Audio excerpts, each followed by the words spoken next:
Well, hello and welcome to this session for the Institute for Family Business, Scottish Family Business Week. Today we're going to be talking on the subject of warm hearts and deep pockets and the importance of alignment of vision and values in maintaining strategic stability in your family business.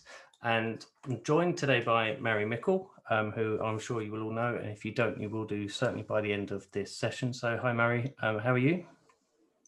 I'm great, Russ. Thank you for the ideas and conversation that are to come. And thank you also to the IFB, KPMG and RBS for having us along today. Absolutely. Now, we are looking at, as we say, the importance of alignment of vision and values in maintaining stability. But before we get into some of the detail on that, perhaps we could spend a couple of minutes just defining what we mean by stability and why that's important, particularly with what we're seeing in the world now, but also in non-COVID times as well.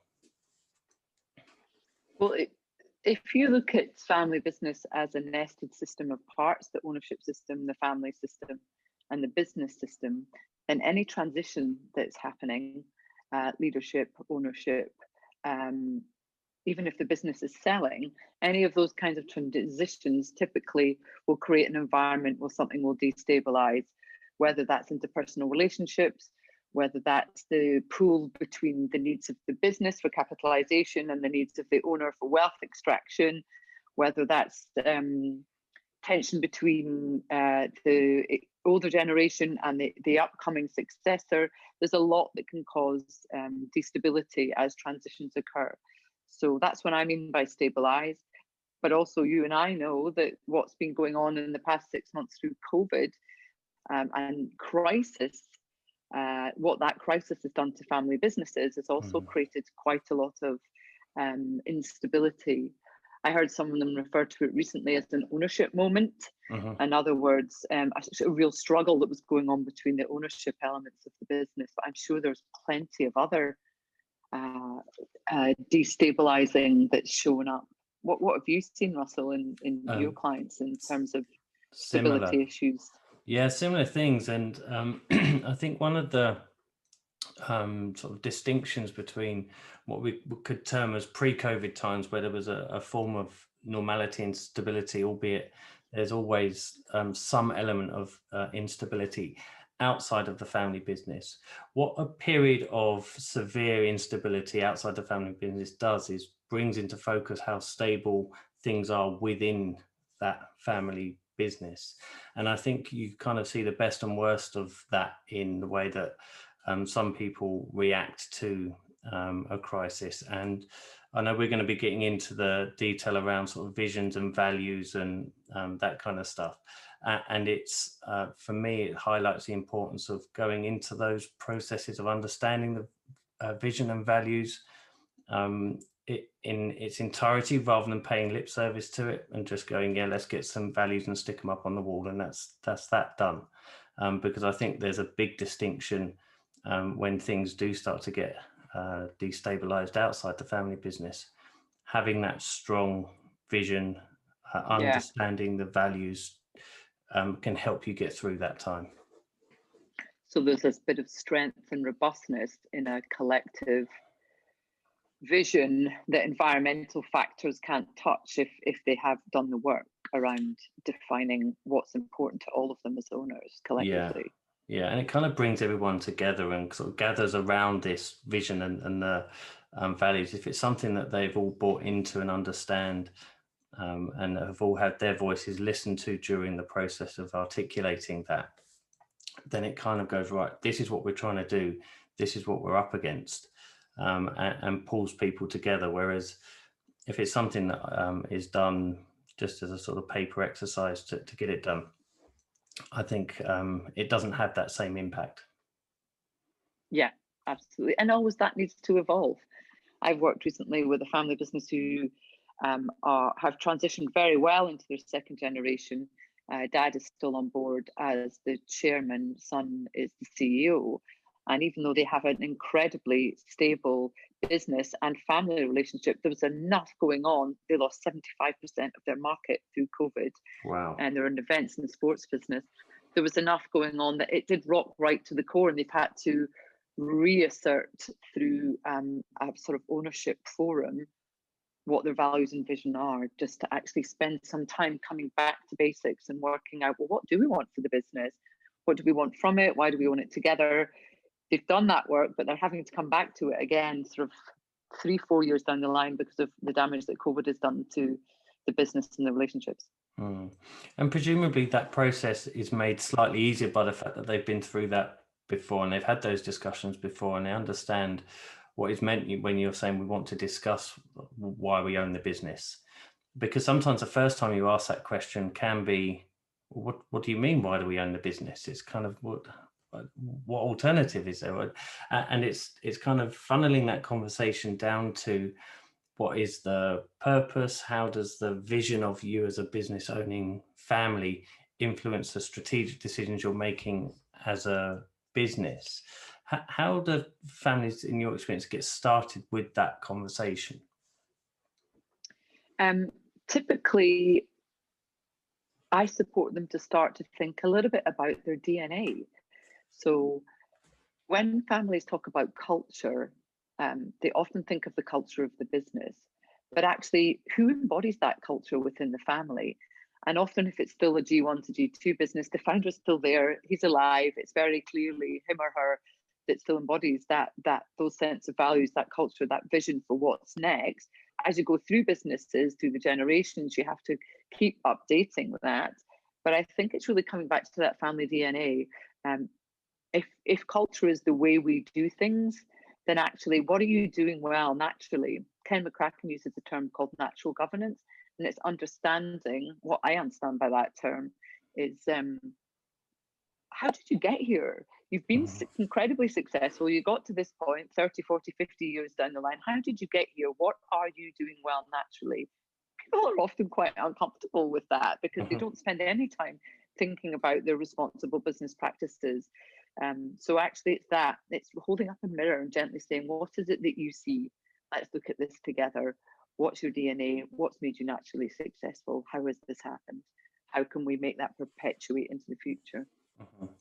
And then getting that articulated in a set of values. I've worked in a few corporate businesses where there are the values sort of on the wall, every third column on the big open space offices, and they tend to mirror the same kind of words. There's the honesty, the integrity, those kind of terminology. But what we're talking about is embedding those values and it being part of the sort of core of what the business is trying to do. How do you go beyond kind of just getting those same buzzwords up on the wall on a decent bit of A4 card compared to living those values as a family unit? This is a thorny question for every business, whether you're a family business or not. How are those values relevant to the way people go about their day-to-day lives within that business? I'll give you an example. I have a client I've worked with recently, and they actually put integrity as number one when we did the values exercise. And I asked them to spend some time thinking collectively. Quite a few of them, family of 6, had put integrity. Collectively, what does that mean to you? So what behavior would demonstrate integrity to you? And what behavior would contradict integrity? And then we got them to talk about it and come up with a collective behavior. So that they said integrity, but the behavior was, we take pride, and I'm reading this, we take pride in being respectful, honest and fair. We believe in doing the right thing by putting others before our own self-interests. So it's very clear what integrity means specifically to that family and how you would expect to see it show up. And that actual key family value can then be taken into the business in terms of how it runs its appraisal system, how a cultural evolution might happen within the business. So it also has a strategic imperative attached to it, because doing the right thing, you can be appraised on that within a business as well. And so it's something that actually has a practical and realistic interpretation, rather than, as you say, just being a theoretical ambition it's printed nicely on a reception wall. Yeah, and it's almost open to interpretation if you don't go to that sort of deeper level of this is what we mean by this. It can be, well, I thought I was acting with integrity, and it turns out that was a mismanagement of my own expectations compared to what you had. So I think going into that deeper level gives it that more meaningful impetus to it. We mentioned, or you mentioned that there's the different systems. So there's the family system, the ownership system, and the business system. And when we're talking about these values exercises, are we talking about the family system deciding amongst the family what values are important to them, and then disseminating that down through the ownership and into the business system? Because you could have, for example, owners of a family business and then senior management teams who are not family members at all. And you could say to them, well, we'll leave it up to you to do the visioning side of things, the values exercise, because you're the ones in the business. But that's not what we're talking about here, is it? We're talking about the business owning family, the vision that they have being articulated through their own values, and that being translated into the business operations. I think my answer would have to be, it depends. If the family are still quite small and are still acting as operating owners on some level, so there's still a proximity with at least half of the family members to the day-to-day runnings of the business, then it's more easy to translate the family or ownership values into the business values and strategy. If, let's say, for example, like my family business, 95 years on, actually the business values have probably become more dominant than the family values, although there is an interplay, because we are now mostly governing owners. So I think it's about the proximity of the ownership to the business. But for example, this family I just mentioned, they came up with 6 values, and actually 4 of those are directly applicable to the business. Right. So that is how we did the work, because we spent some time after we'd done the work with the family, with the senior team, and got them to go through the values and vision exercise themselves and marry the two together. And so what they've come up with is they've taken 4 of the family values and added in a couple of their own, which they think are relevant to the business. So they've got 5 or 6, this is still an evolution, they've got 5 or 6 values, 4 of which have come directly from the owners or the close family members. And what we're talking about often takes time. It is a process. It's not something that necessarily you can get done in an afternoon and go, right, that's that done, put it in the drawer and move on. What are the benefits of doing that? What are the reasons that families might be looking at this going, okay, that's a valuable exercise for us to undertake? Well, let's come back to how you started, which was the warm hearts, deep pockets piece. And what I mean by that is, typically in a family business, they measure success through profitability. Of course, the deep pockets piece is important, but warm hearts as in what's important to the family as well. So actually, if you come back to thinking, how is the business going to deliver that? The business then has to recognize, well, what is important to the family, and how does that inform our business planning and our strategic planning? So that's quite theoretical. What I mean by that practically is, typically the socioeconomic factors that families are interested in are serving their communities well, are supporting their customers in all their wants and needs, having long-term strong relationships with their suppliers and subcontractors, behaving philanthropically, behaving responsibly. But actually, unless you have a profitable business, you can't afford to do those things well. So there's always that tension between families of what they need financially, but actually, does that money get pulled out of the business, divested and used to fund the lifestyle of the family, or is that funding their socioeconomic activities and ambitions? And typically, the work that I do allows families to see, if 80% of the value creation in the world is driven by family businesses, which it is, then there actually is more and more families that are more compelled to make a difference in the world. And so actually they're understanding more how important their socioeconomic impact is. And so they're coming to that piece a bit more readily, thinking just beyond financial desires from business strategy. This business I've been working with, their vision is an enduring business that is embedded in its community, serving its stakeholders through the family values. So in other words, they're thinking, how do we perpetuate what's important to us? How do we make sure that the senior team are compelled to deliver that, and that the business can allow us to, build an autism centre down the road for a community we know is under-supported, for example. Yeah.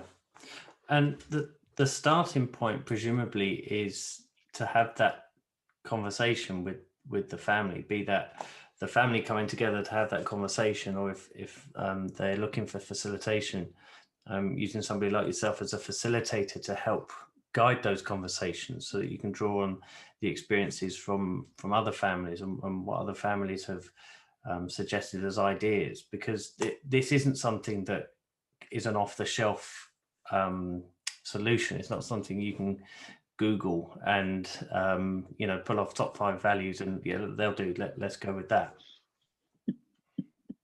No, and you saw me smiling. I think if a family could buy it off the shelf and might not get it right. No, I think that you can certainly bring to families how others have done it well, but each family has its own sense of risk and reward, and that can be different in every family member. So really a facilitator's job or an advisor's job is to try and find some alignment around the family's sense of risk and reward and how that ties in with their business activity. Would it be useful if I tell you a bit about the values that this family came up with and how they've interpreted that into the strategy? Fantastic, to stabilize the business?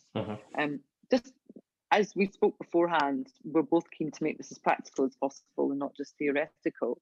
So the family I've been working with, they've defined their values as integrity, which we spoke about, contentment, health, humility, altruism, and learning. So if we take those, the 4 that they've pulled on into informing directly the business strategy are integrity, contentment, humility, and learning.